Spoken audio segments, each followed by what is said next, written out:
Ya, selamat pagi Ibu Bapak Saudara-saudara yang saya ingatkan lagi nih. Harus bahagia karena 3 keberuntungan. Harus bahagia karena beruntung terlahir sebagai manusia. Yang kedua, harus bahagia karena beruntung ketemu Dhamma sehingga punya pedoman untuk melangkah dalam kehidupan. Dan yang ketiga, harus bahagia karena beruntung masih hidup, masih punya waktu untuk mencari pesangon. Mati pura-pura karena lahir lagi, ya.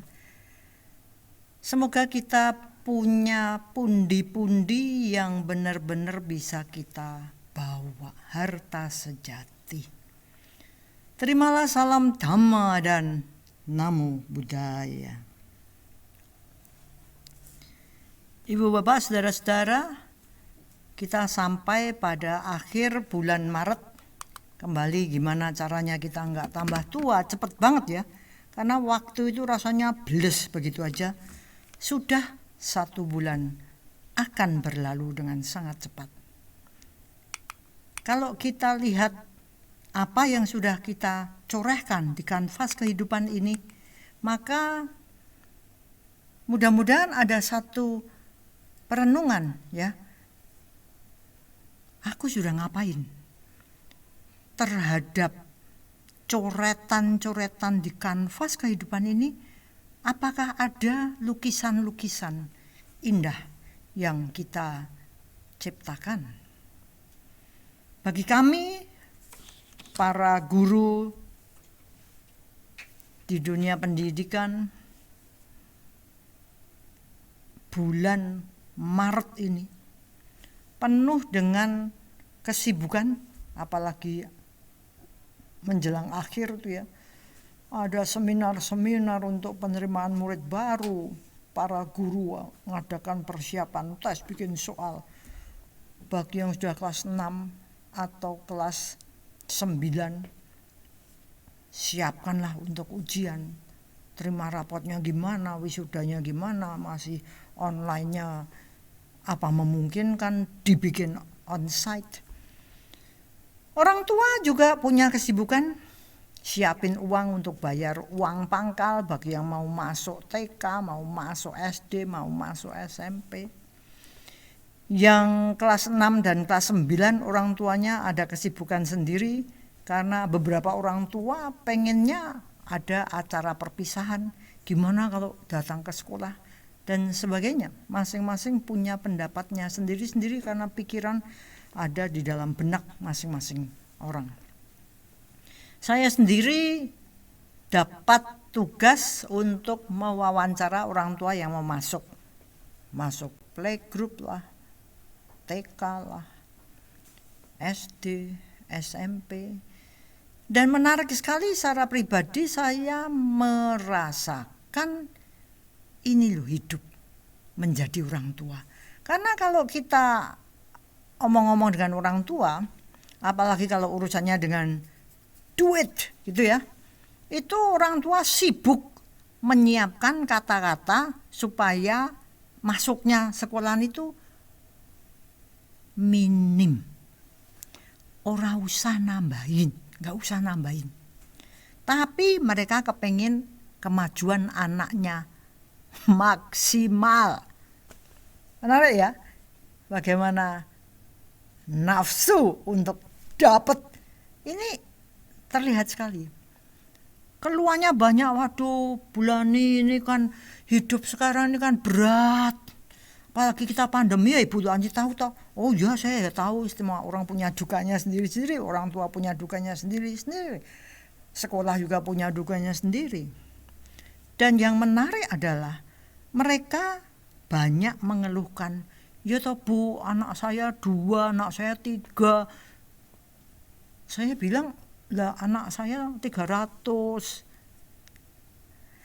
Tapi kalau dilihat bahwa siapa toh yang menganakkan, sing gawe ono yang bikin ada anak itu, kan orang tua yang membuat anak itu ada.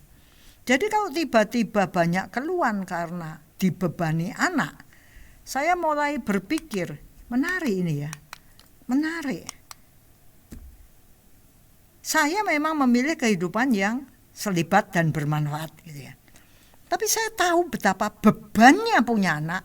Gara-gara tahun 66 itu saya kebetulan dijatuh cintain oleh adik bungsu saya yang terpaut 13 tahun. Jadi waktu itu saya umurnya 13, punya adik. Adik saya beranjak, sementara tahun 65 itu ayah saya dibunuh, mami saya kalut-kalut gak karuan, anaknya masih bayi, dan ada 8 anak yang dia harus pikirkan. Si adik saya bungsu ini lekat sama saya. Jadi kalau dia nangis itu yang dicari Anya, maksudnya saya. Jadi saya gendong dia. Adik saya yang bungsu ini punya masalah dengan asma. Jadi kalau dia kumat, itu kalau sudah nangis harus cepat-cepat digendong ya. Dan kalau saya gendong itu nggak bisa dalam posisi duduk, harus berdiri. Karena kalau duduk itu dia mungkin agak sesek, jadi nangis lagi. Kalau dia biru gitu ya.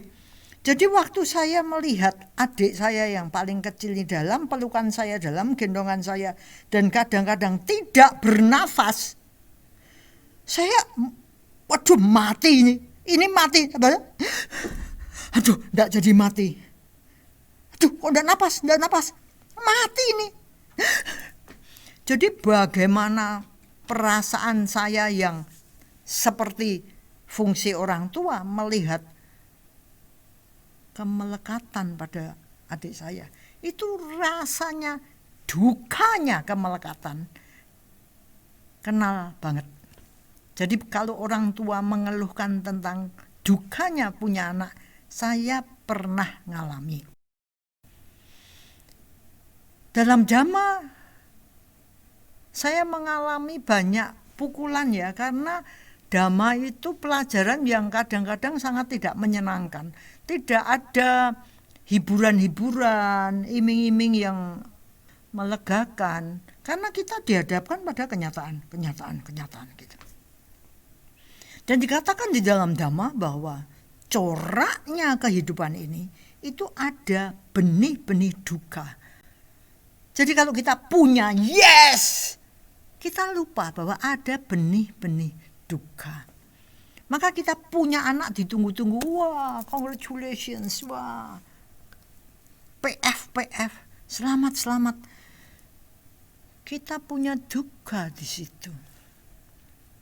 Nah kalau saya ingat lagi, dulu ketika saya muda, itu saya punya kakak sepupu yang lajang ya, single. Kalau diselidiki karena patah hati, jadi akhirnya enggak mau. Berdikari, bekerja, menghidupi diri sendiri. Saya kagum banget. Wah, ini orang kuat.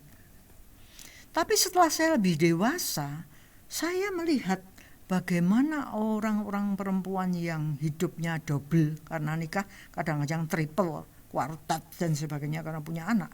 Itu sebenarnya lebih pantas dikagumi karena tingkat kesulitannya tidak sama. Hidup single, karena saya sudah ngalami, saya mengerti persis, amat sangat jauh lebih sederhana, ya, nggak rumit. Hidup sendiri itu jauh lebih murah. Kebebasan, wah bebas banget. Merdeka, dapat banget. Saya mau pergi belum, nggak usah ngerepotin bikin susu anak, pesen, saya bisa jebret. Sementara hidup berkeluarga, ini amat sangat jauh lebih rumit, bener nggak? Bener apa bener? Jawabannya mesti bener banget gitu ya. Karena ruwetnya jauh lebih daripada hidup sendiri. Kenapa? Karena sisi nyenggol sana nyenggol sini itu sisinya banyak banget. Lalu kalau dia mulai memikirkan kehidupan sosial, aduh mahal banget. Ikatan-ikatan yang diciptakan banyak banget. belenggu-belenggu yang tiba-tiba sebenarnya mengikat banyak banget. Kenapa? Karena kalau kita lihat secara umum, ya ini perenungan saya, secara umum kita ini agak konyol gitu ya. Coba kita lihat, anak lahir, kita punya anak, dibesarkan, ini sudah beban sendiri, mahal sendiri, biaya sendiri, senang sendiri, iya, tapi bebannya tetap ada. Terus harus disekolahkan, nggak mungkin nggak.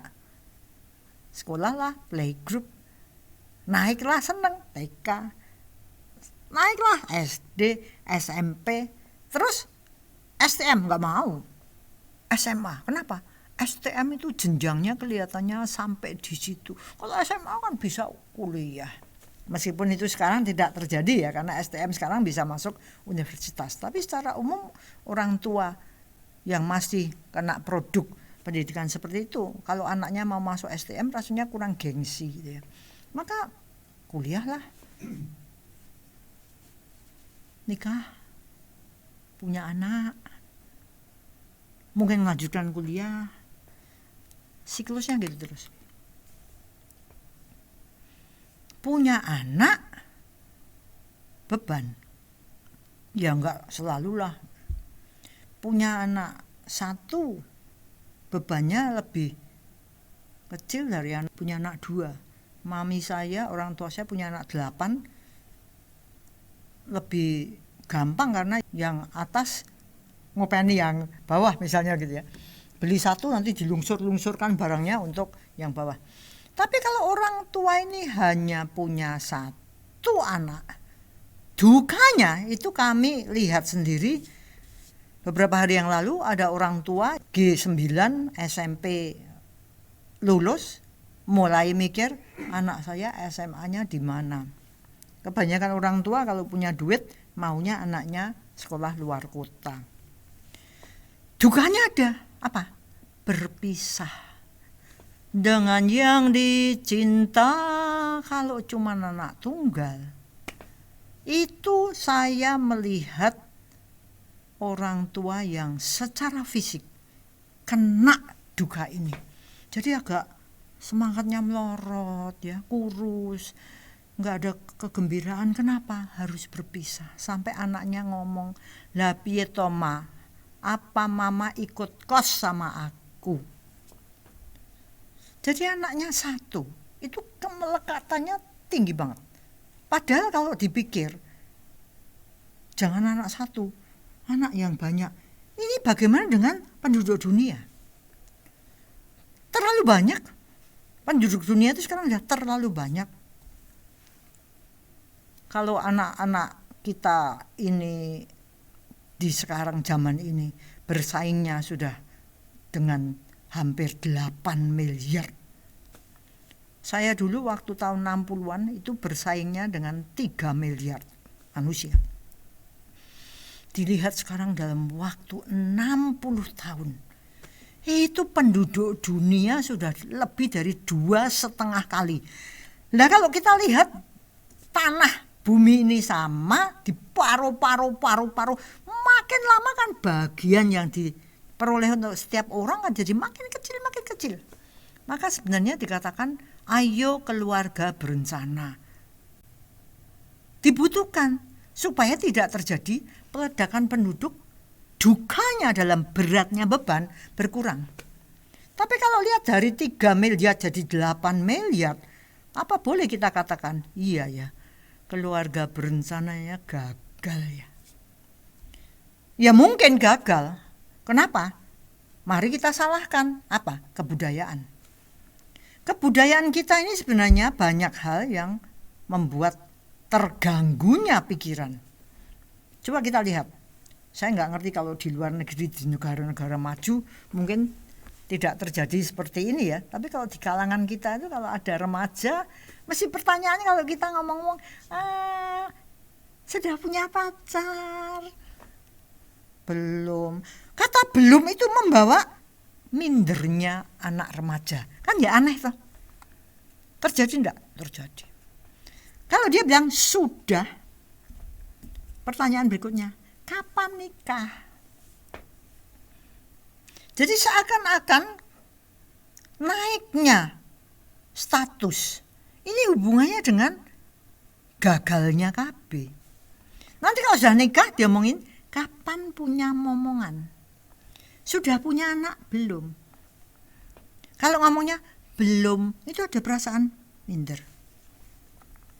Saya usil seringkali kalau saya ditanya misalnya di bis atau duduk tanya orang anaknya berapa, ya itu paling omong-omongan yang paling asik tuh anaknya berapa. Lalu saya katakan, oh saya tidak menikah, jadi saya nggak punya anak. Oh maaf. Jadi pertanyaan seperti itu dianggap pertanyaan yang salah sampai dia minta maaf. Maaf. Kebudayaan kita itu membawa pada satu pola pikir seperti itu. Anaknya berapa? 1. Muncul lagi. Kok cuman 1? Nggak dikasih adik.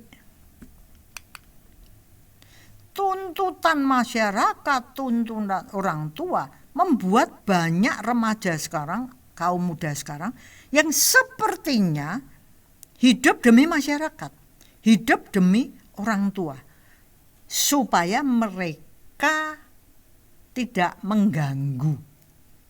Padahal kalau sampai kita ini punya anak, kita punya pasangan hidup, itu dukanya kan ada. Mereka-mereka yang di luar kita itu bisanya cuma tepuk tangan tapi nggak ada nombokin, keplok ora tombok kalau orang Jawa ngomong gitu. Emangnya kalau punya anak 1 orang tua geger, kalau saya punya anak 2 mau ndak nombokin? Belum tentu loh. Beli susu, popok, belum tentu mereka mau, tapi mengganggunya ini. Menarik sekali. Beberapa waktu yang lalu, Wina lagi ngomong-ngomong tentang bagaimana kehidupan keluarga besar, kesulitan-kesulitan. Dan menarik sekali. Ada orang yang punya anak, kepengennya kuliah, tapi nggak bisa bayar uang kuliah. Saya pikir ini ya menarik loh ya. Ini kalau dhamma jelas-jelas kita mengatakan ini orang yang tidak punya tanggung jawab. Yang punya anak tuh sopo. Hidupnya gemebyar. Wah, punya apartemen lah, punya rumah, punya mobil, punya utang. Kena pandemi ambiar nggak bisa bayar iuran.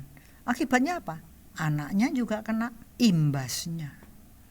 Ini loh, orang tua yang sibuk ngejar nafsu untuk kekayaan materi. Orang tua yang sibuk hidup untuk menjawab gangguan-gangguan dari luar, sehingga dia harus hidup untuk pamer. Akibatnya apa? Kekayaan materi ternyata tidak cukup untuk hidup yang katanya mau bahagia. Kenapa? Karena bahagia itu letaknya tidak di materi. Bahagia itu letaknya di dalam pikiran. Yang bahagia itu bukan bendanya ini. Yang bahagia itu pikiran kita. Jadi konyol sekali kalau kita ini ngeributin omongan orang di luar, kita mencoba untuk merespon harapan-harapan orang luar yang keplok ora tombok tepuk tangan tanpa mau nombokin. Sehingga kita ini nggak sempat mengurusin pikiran kita yang kita sebut sebagai batin, kita sebut sebagai sisi spiritual. Padahal itu mungkin jauh lebih penting daripada materi. Maka saya mencoba untuk melihat bagaimana guru agung kita The Buddha membahas tentang kehidupan berkeluarga, melihat bahwa the Buddha itu memilih kemudian hidup sebagai petapa, meninggalkan anak istri yang bisa dikatakan mungkin tidak bertanggung jawab, tapi sebenarnya ini semua persiapannya udah berkehidupan-kehidupan yang lalu. Jadi ya saudara, istrinya Siddhartha Gautama itu sudah juga meningkat. Di Sutta Nipata, ini buku yang diterjemahkan Wena dan saya tahun berapa? 2003. Dikatakan begini, kemelekatan terhadap anak dan istri. Ini segi laki ya, sekarang bisa anak dan suami juga ya. Karena kemelekatan ini gitu ya, itu analoginya serumpun bambu yang tumbuh dengan rapat dan saling mengikat. Saya pikir benar juga ya. Kita berkeluarga itu kemelekatannya luar biasa. Rapat sekali ya. Apalagi kalau rumahnya lu lagi. Ketemu lagi. Online lagi. Nggak bisa keluar lagi. Isolasi lagi. Kayak apa rapatnya? Kayak apa saling mengikatnya? Kayak apa melekat, benturan, cekian yang dialami. Oleh sebab itu, agar terbebas dari jerat bagaikan tunas bambu baru, hendaklah orang hidup sendiri bagaikan sebuah cula unicorn. Unicorn itu kalau dilihat itu bisa kuda dengan satu tanduk, tapi diterjemahkan kadang-kadang badak bercula satu. Tapi intinya adalah karena the Buddha itu menuju pada nibbana, selesainya satu kehidupan, mati dan tidak lahir lagi, maka salah satu cara untuk membebaskan diri dari kemelekatan seperti itu adalah hidup sendiri bagaikan cuman satu tok, aku tok. Maka kadang-kadang saya ngomong-ngomong sama Wena, Endang, Eko dan Adi, paling tidak kita hidup selibat dan bermanfaat. Ini sudah ada kontribusi kita terhadap ngerem meledaknya jumlah penduduk. Ini satu dalam Sutta Nipata. Ada lagi, kemelekatan merupakan belenggu. Bener ya? Ya bener lah. Kalau kita melekat, ya kita terbelenggu. Kalau gitu enggak usah melekat. Ya sebenarnya begitu, tapi kita karena pemahaman kita yang salah, berarti apa? Enggak usah tanggung jawab. Ya salah. Karena kemelekatan itu ada di pikiran, jadi mencengkeramnya ini loh yang enggak bener. Tapi kalau saya tetap bertanggung jawab pada keluarga, itu harus. Saya bertanggung jawab pada pekerjaan, itu harus. Itu bukan kemelekatan yang mencekik. Jadi kadang-kadang kemelekatan ini menarik karena diterjemahkan dalam pengertian yang macam-macam. Ada yang mengatakan kelekatan. Saya lebih senang mengatakan kemelekatan. Seperti halnya ajar, kita punya kata belajar, ada kata pelajaran ya. Kemudian sekarang kita punya pembelajaran. Demikian juga dengan lekat. Lekat ini sifatnya kelekatan. Tapi kalau yang namanya melekat itu kata kerja ya. Gitu. Jadi kata benda dari melekat itu menurut saya adalah kemelekatan. Seperti tadi pembelajaran. Ini kemelekatan. Ini yang merupakan belenggu. Oleh sebab itu amat sangat dibutuhkan kebijaksanaan, pikiran yang harus terlatih. Ini kemelekatan apa tanggung jawab, harus tahu. ini semangat atau sudah jadi nafsu. Harus tahu, kebijaksanaan harus main, pikiran yang terlatih harus main, pengendalian diri harus main, dan bagaimana kita terus melatih melepas. Supaya apa tuh? Supaya kemelekatan yang mencekik itu tidak menguasai pikiran. Sama-sama kalau sudah terlanjur punya anak mau gimana? Ya kita latihan untuk demi kebaikan anaknya itu lanjut sekolah supaya tidak mbok-mboken ya sekolah luar kota demi kamu. Sakit hati. Ya sebentar lah, nanti kalau sudah terbiasa kan ya enggak apa-apa. Itu lain dengan yang terus gimana kalau kamu keluar kota, aku sendirian. Belenggu. Dalam hal seperti itu kalau kita melekatnya kayak gitu, kemelekatannya itu besar banget, maka kebahagiaan yang ada hanyalah sementara. Aku damai dengan kau di sisiku. Nah kalau orangnya mau nggak bahagia lagi karena kau tidak ada di sisiku. Kan jadi konyol-konyol ya, sementara banget. Dan penderitaannya lebih besar. Karena di sisikunya cuman berapa menit, di luar sana berapa jam. Kenikmatannya lebih sedikit. Maka kalau kita ini tidak hati-hati, cara hidup di mana kita ini melekat sana, melekat sini. Ada yang berkeluarga, enggak cukup satu, cari istri muda atau cari suami muda. Seberapa tuh kebahagiaannya? Sedikit. Pusingnya panjang dan lama. Tapi kita enggak sadar. Kita cari kenikmatan. Padahal yang kita peroleh adalah penderitaan. Maka menarik sekali Sang Buddha mengatakan, orang bijaksana yang mengetahui bahwa hal ini seperti kait pancing di tenggorokan. Saya lagi puing gitu ya. Kadang-kadang saya itu merasa Sang Buddha itu kadang-kadang itu waduh jelek gitu ya. Analoginya perumpamannya gitu tuh waduh luar biasa. Seperti kewaspadaan. Kalau kita nggak waspada itu seperti kita di sini ada pisau atau golok. Kita mencang dikit, war. Ini juga gitu. Kemelekatan kalau kita nggak nangani dengan baik, ini menjadi seperti kait pancing di tenggorokan. Sakitnya kayak apa?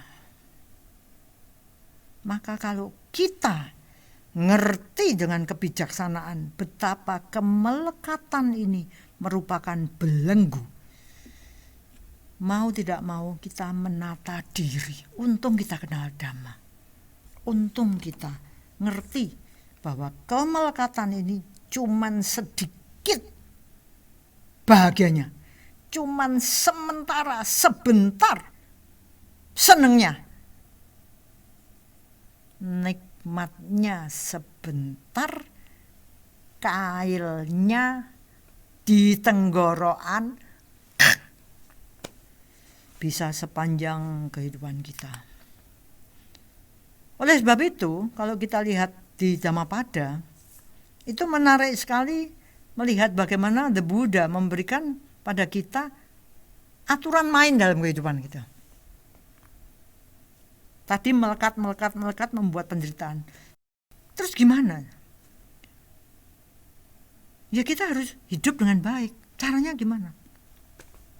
Jangan ke sana aja. Itu Sang Buddha jelas sekali ya. Bila seorang hidupnya ditujukan untuk menikmati hal-hal yang menyenangkan. Wah, enak, seneng. Indranya tidak terkendali. Makan tidak terbatas. Malas. Tidak bersemangat. Maka kita dicaplok. Maka nafsu jahat akan menguasai dirinya. Seperti angin menumbangkan pohon yang rapuh. Jadi kita yang seakan-akan menikmati hal yang menyenangkan, indranya tidak terkendali, makan tidak terbatas, malah saenake dhewe, tidak bersemangat. Ya, hidup sekali ya, enak-enak aja. Ternyata kita ini seperti pohon yang rapuh, kena jebret, buak. Sedangkan kalau kita punya kebijaksanaan, kita lihat bila seseorang hidup di tempat yang sederhana. Ini kata yang sekarang jarang kita dengar ya. Maunya yang mewah, yang canggih. The Buddha mengatakan bila seorang hidup di tempat yang sederhana, mengendalikan indranya, amat berbeda dari tadi. Makan secukupnya, penuh dengan keyakinan, yang sangat gampang, yakin pada hukum karma. Apa yang aku tanam itu yang aku tuai. Sepele. Yakin bahwa kebudayaan itu bukan monopoli Siddhartha Gautama. Yakin bahwa kita harus berada di jalan kebenaran. Yakin bahwa pikiran bisa disucikan. Muncul semangat untuk hidup dengan baik. Nah, kalau kita ini hidupnya sederhana, indranya dikendalikan, nafsu lidah juga enggak kayak orang gila, penuh keyakinan, penuh semangat, maka nafsu jahat tidak dapat menguasai dirinya. Sama-sama ada nafsu jahat, tapi yang orang seperti ini tidak kena kecaplok. Analoginya gimana? Perumpamaannya seperti angin tidak dapat merobohkan gunung karang. Jadi yang tadi kelihatannya yes, ternyata rapuh. Sementara kita yang biasa-biasa aja, ternyata batu karang. Menarik ya, saya senang dengan analoginya, perumpamaannya. Iya ya, sekarang ini banyak orang-orang yang kayak yes, tapi rapuh sekali, kena angin dikit, brak. Tapi pohon indah, subur, wow. Kalau ini batu karang, jelek, monoton, cuman gitu aja. Ya, kalau pohon kan melambai-lambai, nyiur di pantai, banyak sekali. Wih, daunnya, bunganya wangi, buahnya ranum manis, isinya racun. Gunung karang tidak tergoyahkan. Luar biasa. Tidak banyak puisi yang mengatakan indahnya gunung karang. Engkau terlihat coklat sepanjang masa, ditumbuhi lumut yang hijau sepanjang masa. Nggak ada yang melambai-lambai. Maka kita lihat The Buddha menunjukkan jelas sekali. Mau cari seneng-seneng, mau cari bebas merdeka, mau mengumbar nafsu, jadinya apa? Kita jadi pohon yang rapuh. Kena angin dalam bentuk apa? Bencana lah, masalah, problem, ada penghalang, grobyak, moek, depresi, bunuh diri, sakit mental. Sebaliknya, kalau kita cari kesederhanaan, nggak ada yang bisa dipamerkan loh. Melatih pikiran, menjadi terkendali. Kita nih bagaikan gunung karang yang kokoh. Ya sulit toh, hidup kayak gitu tuh sulit toh. Kita ini masih manusia, masih punya keluarga, ya harus melekat. Apa iya? Ada loh yang bisa. Ini kita dengarkan uji nyali dari Lenny Yanto, itu mamanya Jason dan Widya. Uji nyali. Dulu di TV ramai acara yang berjudul Uji Nyali. Acara ini merupakan reality show. Satu orang ditempatkan di tempat sunyi yang gelap gulita dan dianggap angker. Orang ini akan diuji nyalinya. Selama satu periode waktu, dia harus duduk sendirian tanpa penerangan apapun. Jika berhasil bertahan, maka dia dinyatakan lulus dalam uji nyali. Tapi banyak yang tidak lulus. Orang yang bersangkutan tidak tahan terhadap gangguan yang tidak kasat mata. Entah itu benar atau tidak, karena bisa juga diganggu ketakutan yang berasal dari khayalnya sendiri. Itu adalah intermezzo sebelum saya menceritakan uji nyali yang saya alami. Sudah 2 tahun kita hidup berdampingan dengan COVID. Beberapa sahabat dan keluarga dekat sudah ada yang meninggal karena COVID. Maka, jika seseorang kena COVID, sudah pasti ini menjadi momok tersendiri bagi penderita dan keluarga. Biasanya kesedihan dan kepanikan akan lebih terasa jika ini terjadi pada orang terdekat kita. Nah, di suatu malam, pada tanggal 8 Januari 2022, putra saya Jason yang kuliah di Jerman mengabari saya bahwa dia demam. Mendengar kabar ini, terbersit di dalam pikiran saya, jangan-jangan ini COVID. Jason jarang sekali mengabari saya bahwa dia sakit. Kalau hanya sakit ringan biasa-biasa saja, tidak pernah dia lapor ke saya. 7 tahun lamanya dia merantau sendirian di Jepang dan sekarang di Jerman. Jadi, menurut saya no news is good news. Nah, kalau sampai dia mengabari saya, ini berarti bukan good news. Tanggal 8 itu, sepanjang malam sampai pagi, Jason mengalami demam. Tanggal 9 siang, dia antigen dan hasilnya positif COVID. Membaca hasil antigen yang dikirimkan ke saya itu, batin saya seperti ada jeda sesaat dan pelan-pelan merespon. Apa yang akan saya lakukan terhadap kondisi ini? Sebagai ibu yang jauh dari anak, tentu ada perasaan sedih jika mendengar anak sakit. Apalagi dia hidup sendirian jauh di sana. Tidak ada obat-obatan dan lain-lain. Jason hanya sempat mampir beli obat ringan untuk sakit kepala dan tenggorokan.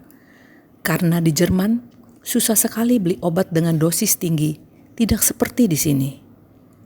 Apalagi dia tidak siap stok makanan apapun untuk karantina minimal 10 hari ke depan. Ya, Jason tidak sempat belanja makanan dan lain-lain karena badannya lemas. Sebelum COVID, memang Jason sedang sibuk bekerja sampai begadang hampir tiap malam. Tidur pun paling hanya 3-4 jam saja. Jadi, pastilah kondisi fisiknya berada di titik rendah pada saat kena COVID.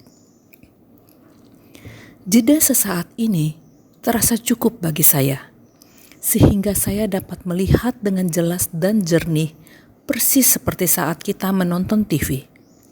Saya segera menyadari, inilah duka kehidupan. Beda dengan pengalaman saya beberapa waktu sebelumnya. Ketika itu, Jason infokan ke saya bahwa proyek startup-nya masuk ke suatu launchpad internasional. Pada saat mendengarnya saya senang. Saya ingat, pada saat itu batin saya tahu bahwa ini kabar baik, inilah suka kehidupan. Tapi ya sudah, cuma begitu saja. Tidak ada luapan besar emosi kegembiraan meskipun kabar ini sudah dia nantikan hampir 1 tahun. Jadi saat mendengar ada tahap kemajuan dalam pekerjaannya, toh saya tidak sampai loncat-loncat terbawa euforia kegembiraan yang berlebihan. Nah, sekarang saat mendengar Jason di sana sendirian kena COVID, saya menyadari dan langsung menerima kenyataan. Inilah duka kehidupan. Sakit bisa datang kepada siapapun. Kalau memang ini penderitaan fisik yang harus dijalani oleh putra saya juga tidak bisa apa-apa. Menangis pun tidak akan bisa menyembuhkannya. Sebagai catatan, selama ini sekali-sekali saya melakukan kegiatan untuk membantu orang-orang yang sakit. Sebelum COVID pun, beberapa kali saya bersama teman menjadi pendamping orang sakit. Sebenarnya permainan pikiran akan mudah sekali mengacaukan saya. Betapa ironisnya. Di sini saya biasa mengurusi orang sakit. Tapi sekarang anak sendiri tidak berdaya jauh di sana dan saya tidak bisa mengurus dia.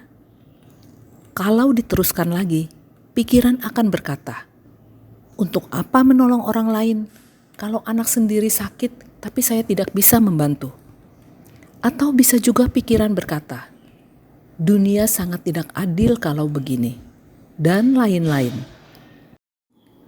Flashback kejadian itu, saya bersyukur. Untung segera eling. Saya tidak terbawa api liar yang dapat membakar seluruh hutan.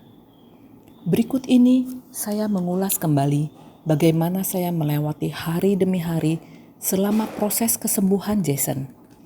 Tanggal 9 Januari.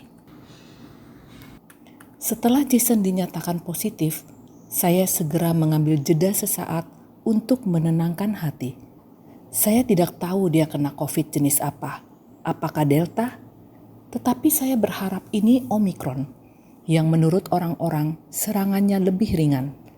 Saya harus bisa menerima kenyataan bahwa anak saya sendirian di Jerman, terbaring sakit, tanpa ada siapapun yang saya bisa minta tolong untuk membantu merawatnya. Di Jerman, jika sakit tidak sampai parah sekali, kita tidak dianjurkan untuk dirawat di rumah sakit. Kita hanya melakukan isolasi sendiri dan tidak mendapatkan obat-obatan. Semua harus dilakukan sendiri. Saya juga harus bisa tenang, karena di rumah ada mama yang berusia 87 tahun yang tidak boleh sampai tahu kalau cucunya sakit. Bisa-bisa mama kepikiran dan malahan jadi ikut sakit nanti. Menjalani hidup sebagai single parent selama 21 tahun mengajarkan kepada saya, apapun yang terjadi, saya hanya bisa mengandalkan diri sendiri. Ini juga yang membuat saya bertekad melatih diri menjadi tegar di setiap proses kehidupan. Dan sekarang ini, saya harus tegar menghadapi anak yang sakit COVID, penyakit yang menjadi momok semua orang. Tetapi tegar saja tidak cukup kalau tidak disertai pengetahuan dan pemahaman yang benar terhadap apa yang sedang terjadi saat ini. Dan saya bersyukur, di saat seperti ini, latihan meditasi yang sudah saya praktekkan sangat bermanfaat untuk bisa melihat segala sesuatu dengan lebih jernih dan apa adanya. Inilah yang menguatkan dan menenangkan saya dalam melewati beberapa hari ke depan sampai Jason sembuh. Saya tidak bisa sering-sering telepon karena Jason perlu istirahat dan dia juga tidak bisa ngomong banyak karena tenggorokannya terasa sakit. Jadi situasinya benar-benar seperti uji nyali. Saya sendirian di sini, tidak tahu bagaimana keadaannya, tidak bisa sering-sering telepon. Saya hanya mengharapkan teks dari Jason ke HP saya, yang berarti dia masih ada tenaga dan sadar untuk bisa komunikasi. Sepanjang hari itu, yang bisa saya kerjakan hanyalah mengirimkan meta untuk Jason. Karena saya yakini ini merupakan healing terbaik yang bisa saya kerjakan. Energi positif dan kasih sayang yang saya kirimkan akan menembus ruang dan waktu dan akan sampai kepadanya. Tanggal 10 Januari, seperti tanggal 9, dalam sehari saya paling-paling cuma bisa komunikasi 2 kali, via teks dan telepon singkat sekali. Sepengetahuan saya, Jason tidak pergi keluar kalau tidak penting, karena dia sedang sibuk-sibuknya mengurus proyek startupnya dan semua dikerjakan di rumah saja. Proses penularannya ternyata terjadi karena ada anak kos yang pindahan, dan anak ini mengajak temannya dari luar untuk membantu membawa barang-barang. Nah, ternyata si penolong itu baru saja kena COVID, dan dia datang tanpa memakai masker. Jason ketemu dengan mereka di ruangan dapur, hanya berpapasan saja, namun virus menular kepadanya. Kalau dulu, sebelum memahami Dhamma dengan baik, mungkin saya akan segera mencari siapa nih kambing hitam yang bikin onar menularkan virus. Atau bisa saja pikiran lalu menyesali. Seandainya saja pada waktu itu Jason tidak keluar kamar, mungkin tidak akan ketularan. Atau seandainya saja anak kos itu pindahan di waktu lain. Ya, tanpa pemahaman Dhamma akan banyak sekali pengandaian-pengandaian. Semua hal akan dicari untuk menyangkal kenyataan yang sudah terjadi. Lalu akan muncul perasaan untuk menolak kejadian yang tidak menyenangkan. Lalu pikiran akan berusaha mencari celah bagaimana untuk bisa membalikkan keadaan dengan cara berandai-andai. Seandainya saja. Tapi percaya atau tidak, saya bahkan tidak marah sama orang-orang itu. Saya hanya sempat berpikir, anak-anak muda itu terlalu menggampangkan COVID sehingga tidak mengenakan masker. Sudah, cuma sampai di situ saja. Pemikiran tidak berkembang menjadi bola liar untuk mencari siapa orang yang harus diseret dan disalahkan dalam musibah yang sedang menimpa. Saya juga sadar kejadian ini juga terjadi karena Jason tidak menjaga stamina fisiknya dengan baik. Untungnya pemahaman Dhamma yang benar meyakinkan saya bahwa inilah kehidupan. Setiap orang memiliki karmanya sendiri.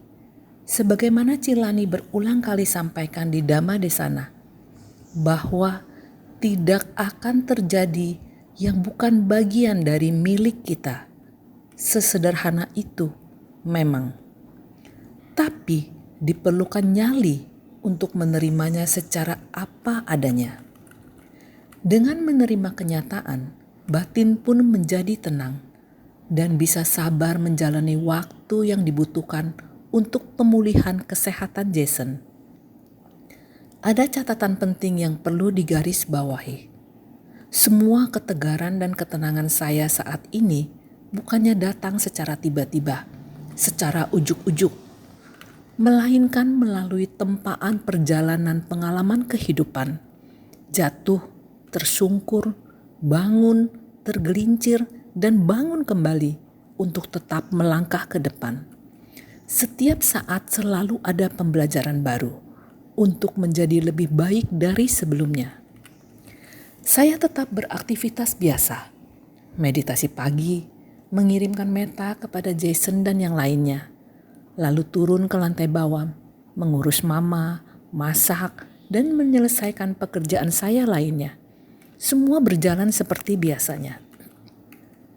Yang beda hanyalah saya selalu membawa HP saya sepanjang waktu. Di kamar, di dapur, di ruang keluarga, dimanapun. Dan sekali-sekali melihat HP untuk cek apakah ada teks atau telepon dari Jason yang mungkin terlewatkan oleh saya. Tanggal 11 Januari, kondisi Jason berangsur membaik. Masih sakit kepala, tapi sudah bisa ditelepon sebentar. Hari ini semua aktivitas saya normal seperti biasa. Saya bahkan sudah mulai kembali mengurusi beberapa sahabat yang sedang sakit. Mereka tidak tahu bahwa anak saya sedang sakit. Sesekali terlintas di pikiran saya, semoga hari cepat berlalu, yang berarti satu hari lebih baik untuk pemulihan kesehatan Jason. Tanggal 12 Januari. Beruntung pula Jason mempunyai fisik yang cepat untuk recovery. Dia sudah pelan-pelan bisa kerja lagi. Masih terasa pusing, tapi sudah membaik.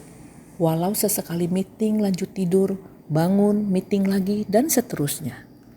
Melihat perkembangan kondisi hari ini, saya yakin proses pemulihannya bertambah baik dari sebelumnya. Kadang mama tanya ke saya, apa kabarnya Jason? Kok sudah lama tidak telepon? Saya bilang, lagi sibuk. Dalam hati saya menambahkan, sibuk mengurusi pemulihan kesehatannya. Jadi, saya tidak 100% berbohong kepada mama. Tanggal 14 Januari. Jason PCR karena diwajibkan pemerintah Jerman. Hasilnya masih positif, jadi masih lanjut karantina di rumah. Pelan-pelan fisiknya recover dan kembali fit setelah 2-3 minggu. Pengalaman di atas persis seperti acara uji nyali. Kita ditempatkan di situasi yang menakutkan. Apakah kita akan histeris dan melambaikan tangan untuk menghentikan ujian? Atau kita tetap tenang dan melalui batas waktunya sehingga dinyatakan lulus uji nyali? Saya juga teringat pesan dari Bante Utamo. Yang sudah hilang, jangan dicari. Yang datang, hadapi. Yang belum datang, jangan dinanti. Kehilangan bisa berupa kekayaan, kesehatan, ketenangan, dan lain-lain.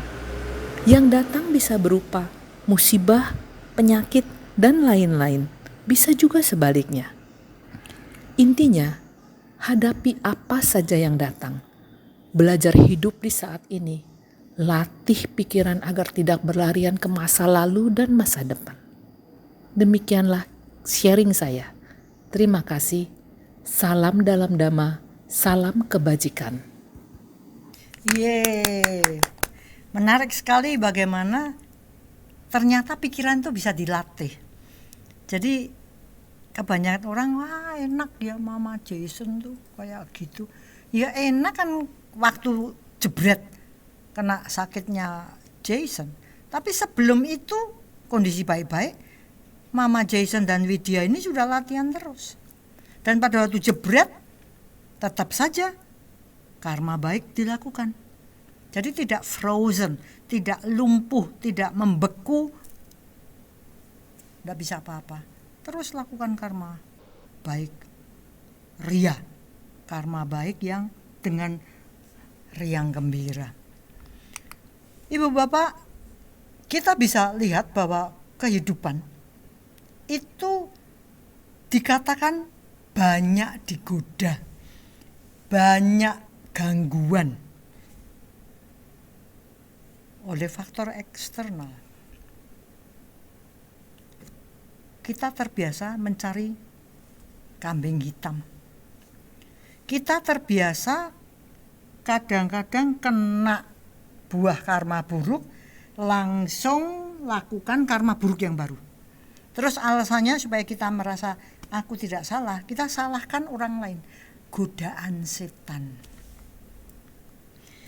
Mari kita lihat bagaimana setan di dalam Dhamma ini diterangkan oleh Sang Buddha. Kita ambil Sutta Nipata ya. Pada waktu Siddhartha Gautama persis akan mencapai pencerahan. Itu ceritanya digoda oleh Mara si jahat, Mara si penggoda. Kalau ceritanya kan begitu ya. Saya lebih tertarik pada kata-kata The Buddha mengenai hal ini. Sang Buddha mengatakannya menarik. Wei Mara, kamu terlihat olehku, gitu ya. Pasukanmu terlihat olehku. Kamu gak bisa nipu aku, menelikung aku karena semuanya terlihat sangat jelas. Kekuatanmu ada di ini. Dijelaskan Sang Buddha. Sehingga Mara kelepek, tidak berkutik. Karena ketahuan busuknya, ketahuan jeleknya, ketahuan kekuatannya. Yang pertama kekuatan Mara penggoda adalah nafsu. Jreng, seberapa banyak kita ini sebenarnya hancur karena nafsu. Dan itu ada di dalam diri loh. Jangan nyalahkan, ya digoda oleh makhluk-makhluk. Enggak, ya kita sendiri yang menggoda dengan pikiran yang tidak terlatih. Dengan adanya pengendalian diri yang kedodoran. Dengan tidak adanya kewaspadaan. Dengan kebiasaan kita mengumbar pengen. Nafsu ini kekuatan utama dari Mara. Kucleng. 1. Ada 10 nanti. Yang kedua, kalau tadi nafsu mungkin dikatakan gini, ini bisa juga dengan lawannya. Maka kemelekatan itu bisa kemelekatan pada yang menyenangkan dan kemelekatan pada yang tidak menyenangkan. Orang Jawa ngomong geteng nyanding. Saya benci sama Adi itu.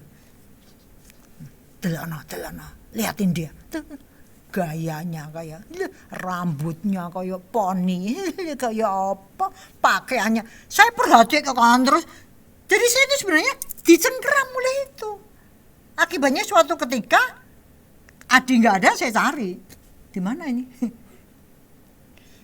Ya, jadi ini rasa tidak suka.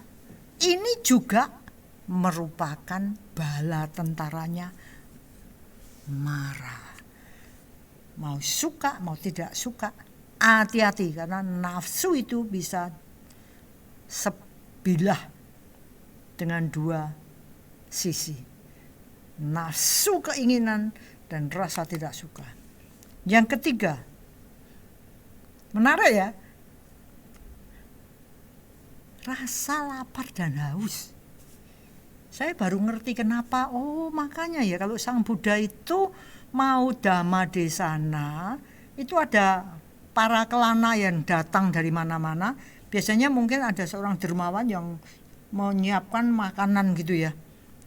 Monggo, dipun unjuk, dipun dahar, suruh makan dulu, suruh minum dulu. Karena lapar dan haus ini membawa energi yang turun dan digunakan sebagai penggoda. Makanya ada orang yang sampai mencuri, merampok karena dia tidak suka lapar, tidak suka haus. Karena kondisi yang katanya kepepet, tidak ngepul, dapurnya tidak ngepul, maka ada orang yang tega membunuh. Menarik ya, itu nomor 3. Jadi nafsu ini sama ini. Itu sebabnya saya kadang-kadang melihat satu keluarga yang sebenarnya mencukupi dirinya sendiri dengan makan, minum, kebutuhan dasarnya tidak, tapi nafsu seksual dia turuti sehingga punya anak. Itu loh, di perempatan itu kan kadang-kadang ada pengemis yang bawa anak. Saya tuh kadang-kadang mikir, iki piye gitu. Nggak punya duit, harus ngemis, tapi punya anak. Marah. Jangan dia ngomong marah di sana, marah nafsunya sendiri. Nomor 4, ketagihan. Menarik ya. Kita banyak sekali melakukan karma buruk karena ketagihan. Ya apa enggak? Ketagihan apa saja? Ketagihan pujian itu ya ketagihan. Ketagihan minuman keras ketagihan. Ketagihan diamati orang, diperhatikan, itu juga ketagihan. Ketagihan yang di apa? Narkoba, apa? Pornografi, apa? Game, apa? Sosmed, gadget, hiburan, ketagihan semua. Dan itu mengganggu sebenarnya perjalanan kita untuk meningkatkan batin. Menarik ya, nafsu gini tidak suka, dan lay ketagihan. Maka kalau kita sudah mulai ketagihan tuh harusnya kita mikir deh, marah. Jangan anggap marah yang makhluk itu. Jadi marah itu bisa diambil sebagai biasanya 3 ya. Marah dianggap sebagai satu simbol kematian, marah sebagai makhluk memang benar-benar makhluk yang jahat, tapi bisa marah artinya kotoran batin. Ini yang disebutkan, ini adalah kotoran batin, ketagihan. Bagaimana yang lain? Kelesuan dan kemalasan itu termasuk marah. Makanya saya sebel kalau ada orang yang masih muda tapi kelihatannya lesu, loyo, apalagi 4L, lunglai, malas, tidak bertenaga, jalan kayak orang mau mati. Ngomong apa ini? Ini, wah, percuma jadi manusia kadang-kadang saya pikir. Nggak pantas disebut sebagai manusia.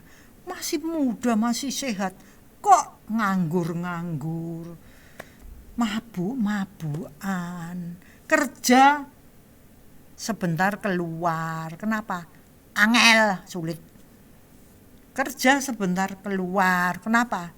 Berat. Kerja sebentar keluar. Kenapa? Disuruh-suruh. Kerja sebentar keluar. Kenapa? Belajarnya banyak. Saya tidak bisa. Saya capek. Saya ndak boleh gadgetan. Saya nggak bisa seneng-seneng. Saya disuruh disiplin. Piye toh? Wah, ini loh, bala tentara yang kelima ini luar biasa. Maka disebutkan yang kelima adalah bala tentara, kelesuan dan kemalasan. Yang tadi kan enggak, cuman nafsu ini. Tapi kalau yang nomor 5 ini bala tentara. Jadi kelesuan dan kemalasan ini mencengkeram sehingga orang-orang menjadi tumpul. Tidak bisa kreatif, nggak bisa inisiatif, nggak bisa. Kenapa? Lawang lesu, lawang malas. Sementara ke depan ini rival kita robot. Kalau kita lesu, kita malas, nggak pinter, nggak mau memaksa diri, terus kita mau apa? Serem. Keenam, rasa takut. Takut nanti disangka jelek, takut nanti disangka buruk, takut kalau nanti presentasi saya tidak memuaskan, takut untuk maju ujian, takut ya kayak gini ini membuat kita tidak maju, membuat kita dicengkeram oleh marah.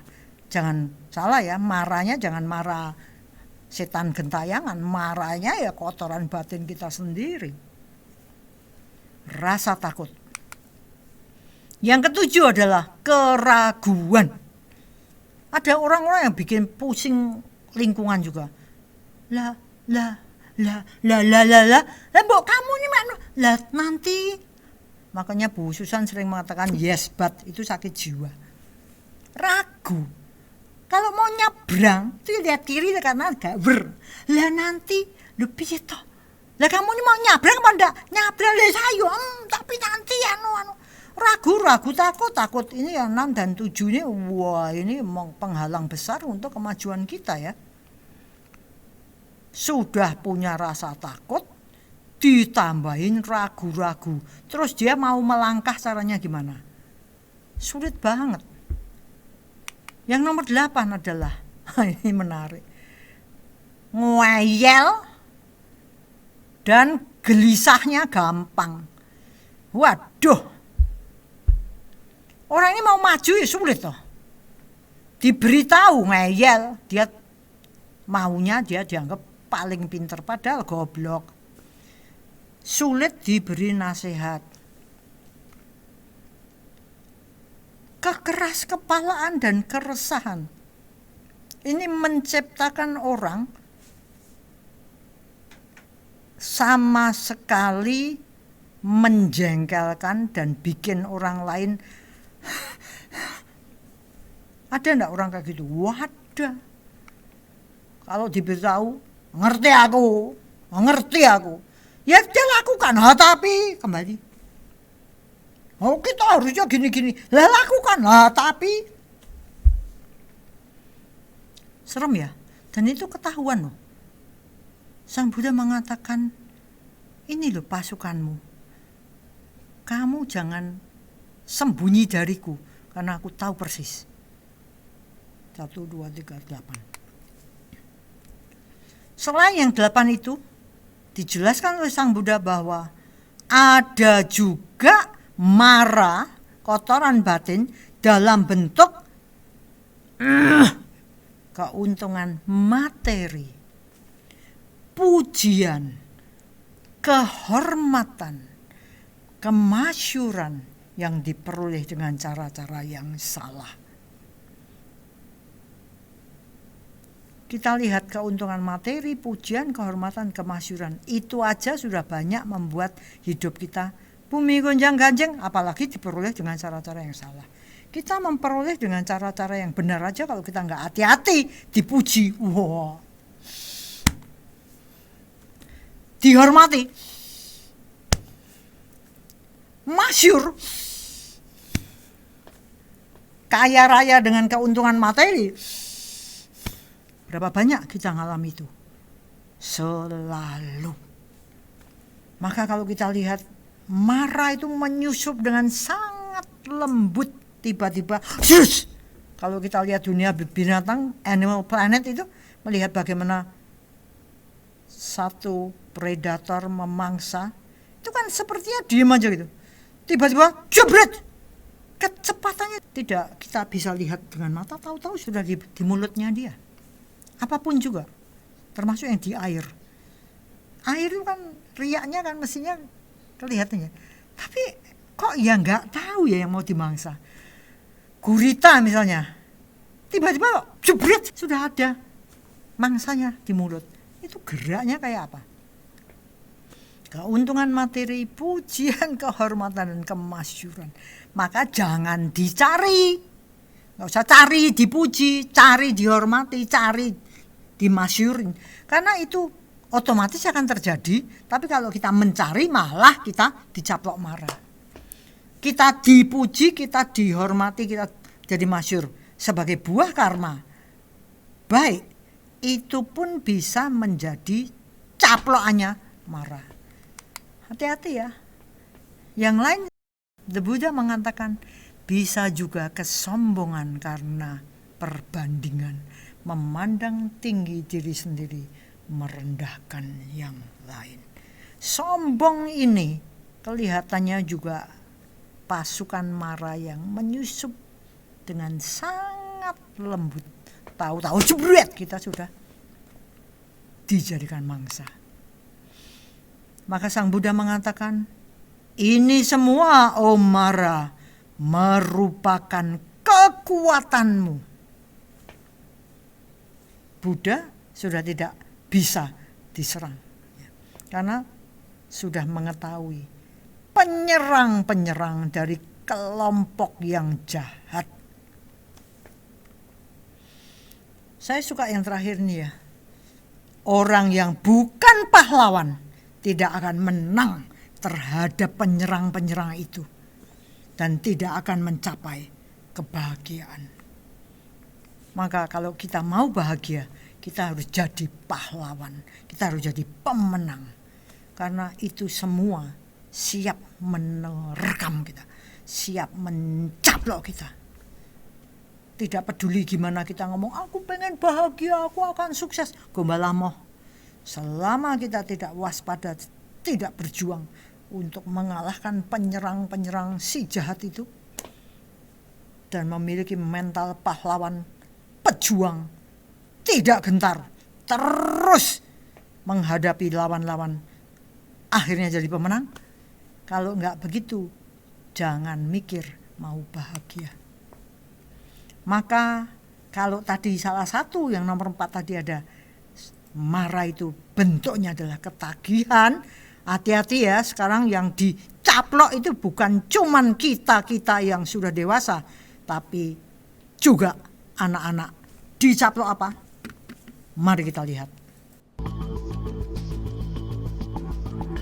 Pasien Rumah Sakit Jiwa Provinsi Jawa Barat di Cisarua, Bandung Barat kebanjiran pasien anak-anak. Setiap bulannya 10 hingga 12 pasien anak menjalani rawat jalan maupun inap di RSJ. Hasil pemeriksaan tim medis, masalah kejiwaan yang dialami anak-anak disebabkan penggunaan gadget atau gawai berlebihan. Sejak tahun 2016 sudah ada 209 pasien anak yang kecanduan main gawai. Umumnya yang dibawa ke rumah sakit itu sudah lebih berat ya, Dokter Lina ya. kondisinya sudah komorbid tadi, sudah dengan gangguan penyerta. Jadi kan sayang banget gitu. Padahal pada saat mereka masih bisa dicegah sebelum ada gangguan penyerta, itu lebih baik lagi gitu. Dan itu ketahuan pasti di rumah. Pada saat biasanya main, kok sekarang lebih suka di kamar gitu kan. Terus atau dia biasanya senang dengan beraktivitas dengan seluruh anggota keluarga, sekarang kok lebih suka menyendiri. Nah, Bagi orang tua harus mewaspadai beberapa gejala anak kecanduan gawai. Biasanya anak mainkan gadget lebih dari 6 jam per hari. Berbohong untuk bisa bermain gadget, tidak main game membuat anak cemas, serta mengamuk atau menangis saat game diambil paksa. Bahaya penggunaan gawai atau gadget pada anak sangatlah beragam.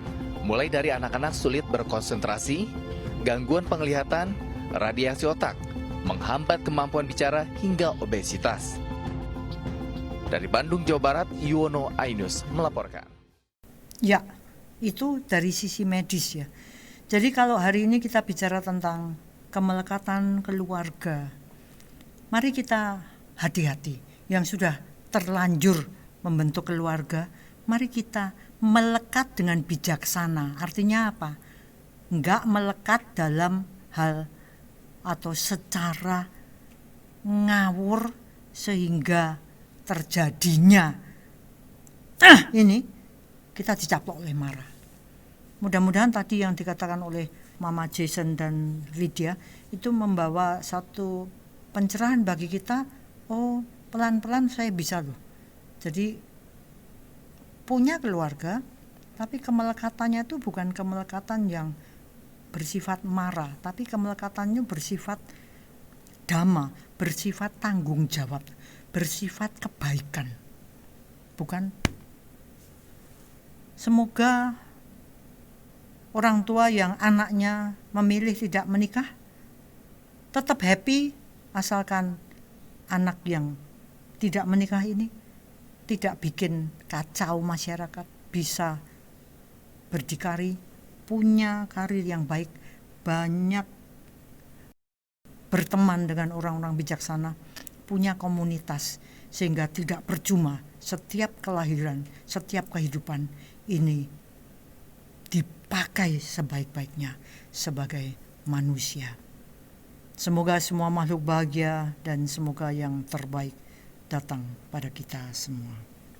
Sadu, sadu, sadu.